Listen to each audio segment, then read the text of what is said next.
Bon, comment s'annonce la future rentrée scolaire? Est-ce qu'elle est prête?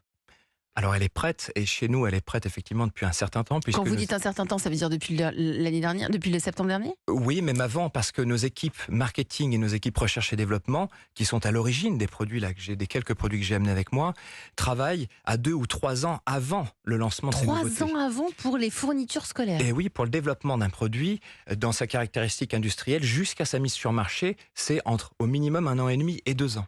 Donc elle est prête. Les négociations se sont faites avec nos partenaires distributeurs. Parce que vos clients, c'est la grande distribution?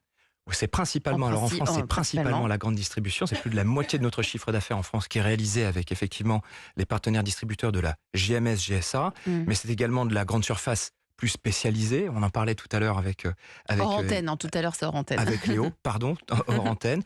Et puis bien sûr le e-commerce. Ouais, le patron d'Intermarché était à votre place il y a quelques jours dans La France Bouge et il nous l'a affirmé au micro Europe 1 qu'ils n'augmenteront pas plus de 3% les fournitures au mois de septembre dans les rayons parce qu'effectivement elles ont été achetées il y a plus de 9 mois au moment où le papier n'avait pas autant pris. Est-ce que vous le confirmez?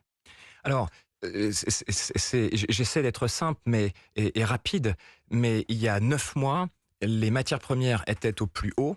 Le transport était quasiment au plus haut et toutefois amorçait une baisse. L'inflation était élevée donc depuis 2021, début Mais elle 2022. ne cesse de galoper, là, Et de elle ne cesse de grimper. galoper, à part effectivement cette bonne nouvelle qu'on reçoit de la part de notre ministère avec une inflation qui tend Qui à tend se à calmer un stagner, peu. ouais. Mais les hausses sont fortes. La distribution joue le jeu de barrières, disons, de protection Mmh. vis-à-vis du consommateur ou de la consommatrice finale. Et c'est tout à fait louable.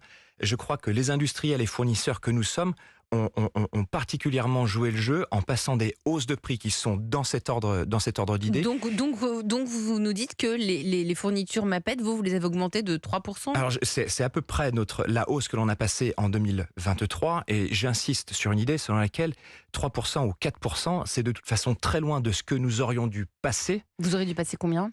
beaucoup plus, C'est-à-dire? c'est-à-dire au moins 2 fois plus. Donc Donc on ne l'a pas 8-10%. fait, donc on a rogné sur nos marges, comme on l'a fait les exercices précédents. C'est douloureux. C'est nos marges et donc c'est les fournisseurs industriels, et je crois que la distribution fait aussi un gros effort au profit de niveaux d'inflation importants mais limités en France. Donc ce que vous nous dites, c'est que vous avez rogné sur vos marges. Absolument. Mmh. Et on le fait depuis 2020.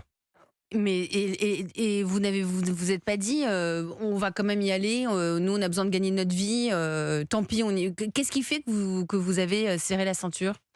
On a serré la ceinture parce que en réalité, on n'a pas beaucoup de choix. On est tenu aujourd'hui par un consommateur ou une consommatrice qui souffre d'une inflation à 5 ou 6%, et surtout d'une inflation à 10 ou 15% dans l'alimentaire. C'est ça. Donc ce consommateur ou cette Il a consommatrice des arbitrages. fait des arbitrages, c'est Bien sûr. exactement ça. Mm. Et on aimerait pouvoir considérer les fournitures scolaires comme des biens répondant à un besoin primaire.